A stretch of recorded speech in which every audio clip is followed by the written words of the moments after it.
वैसे तो कहा जाता है कि भगवान ने किसी को गरीब नहीं बनाया है। हर किसी को इतना जरूर दिया है कि वो अपना जीवन यापन कर सके, और अगर किसी को ज़रूरत से कम भी दिया है तो उसके लिए ऊपर वाला कुछ न कुछ ऐसा इंतजाम कर देता है कि उसका जीवन चलता जाता है।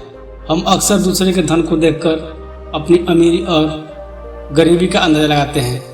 हमारे पास 10 रुपये है तो सामने वाले के पास 100 रुपये है, तो हम खुद की नज़रों में गरीब हो जाते हैं और दूसरा व्यक्ति अमीर।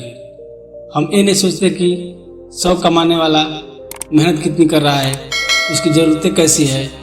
बस हम दूसरे के धन को देखते हैं और अपनी राय बना लेते हैं।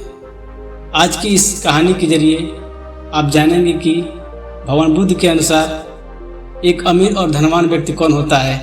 साथ ही आप समझेंगे कि क्यों गौतम बुद्ध हर व्यक्ति को धनवान कहते हैं। गौतम बुद्ध की कहानी आपको बहुत प्रभावित करेगी और इस बुद्ध की प्रेरणादायक कहानी से मिलने वाली शिक्षा आपके बहुत काम की होगी।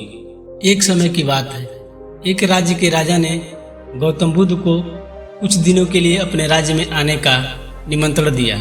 उस राजा के निमंत्रण को बुद्ध ने स्वीकार किया और अपने कुछ शिष्यों के साथ उस राज्य में चले गए। बुद्ध से मिलकर उस राजा ने उनसे प्रार्थना करी कि वो कुछ दिन वहाँ रुककर उनके राज्य के लोगों की समस्याओं का समाधान करें और साथ ही उन्हें धार्मिक मार्ग पर चलने की शिक्षा दें। बुद्ध ने राजा की बात मान ली और 3 दिन के लिए उन्होंने इस राज्य में धर्म सभा करने का फैसला किया। गौतम बुद्ध की आने की खबर पूरे राज्य में फैल गई और धर्म सभा के पहले ही दिन बहुत से लोग आए। उसी राज्य के चौराहे में एक भिखारी बैठा रहता था। उसे भी गौतम बुद्ध की आने की खबर थी, लेकिन वो सोचने लगा कि धर्म सभा में जाकर मुझे क्या मिलेगा, यहीं बैठा रहता हूँ। जैसे जैसे लोग आएंगे वो मुझे भीख में कुछ न कुछ देकर ही जाएंगे। पहले दिन बहुत लोग आए और इस भिखारी की अच्छी खासी कमाई हो गई। अगले दिन फिर वही सिलसिला चला। भीख मांगने के साथ साथ भिखारी ने यह भी देखा कि धर्म सभा में जाते वक्त लोग दुखी और उदास होकर जा रहे हैं और उसे कुछ देकर भी नहीं जाते, लेकिन जब वो बुद्ध से मिलकर वापस आते हैं तो काफ़ी खुश दिखते हैं और खुशी खुशी भीख भी देकर जाते हैं। यही सोचते सोचते दूसरा दिन भी निकल गया। तीसरे दिन बहुत कम लोग आए तो भिखारी परेशान हो गया। उसकी कमाई नहीं हुई।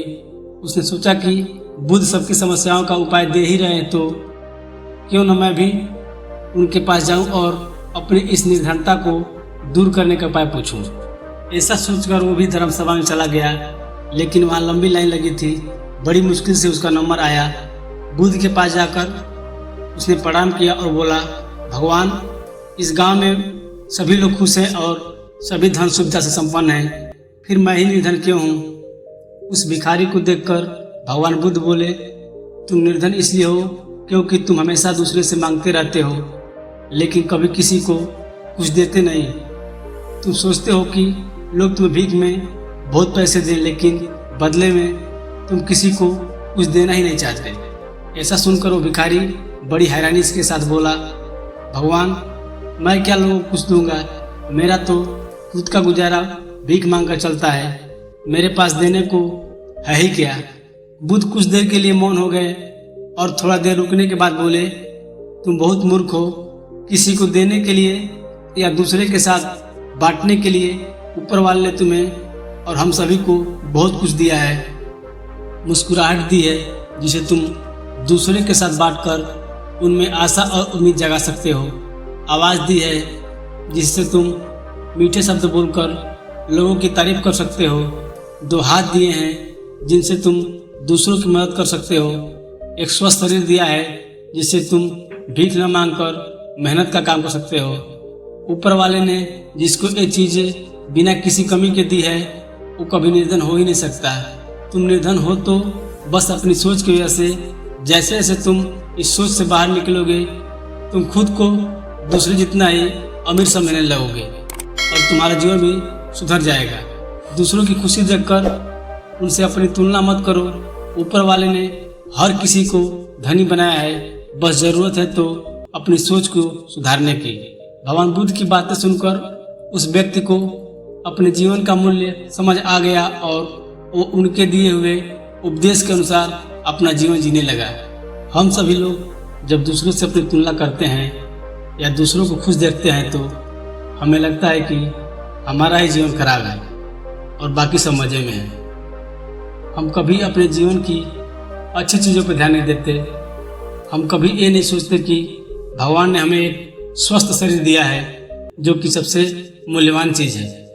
आप भले ही कितने अमीर हो, अगर आपका शरीर काम का ना रहे तो वो पैसा भी किसी काम नहीं आता है। और दूसरी तरफ अगर आप गरीब भी हैं लेकिन आपका शरीर एकदम स्वस्थ है तो आप अपने आप में एक अमीर व्यक्ति हैं। एक स्वस्थ शरीर पैसों से कितना ज़्यादा ज़रूरी है, कोरोना काल में हम सब देख ही चुके हैं।